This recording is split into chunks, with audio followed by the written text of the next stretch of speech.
রাজধানীর উত্তরায় milestone school and কলেজে যুদ্ধবিমান বিধ্বস্তের ঘটনায় আহত রোগীদের তথ্য পর্যালোচনা করে দেখা গেছে ৭৫% বেশি দগ্ধ রোগীদের কেউ বেঁচে নেই।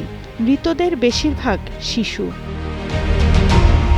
ভর্তি থাকা ৪৫ জন রোগীর তথ্য পর্যালোচনা করে দেখা গেছে ৬০% বেশি দগ্ধ একজন, ৪১ থেকে ৫০% দগ্ধ ৩ জন, ৩১ থেকে ৪০% দগ্ধ ১০ জন, ২১ থেকে ৩০% দগ্ধ ৫ জন, ১১ থেকে ২০% দগ্ধ ১২ জন, ৫ থেকে ১০% দগ্ধ ৬ জন।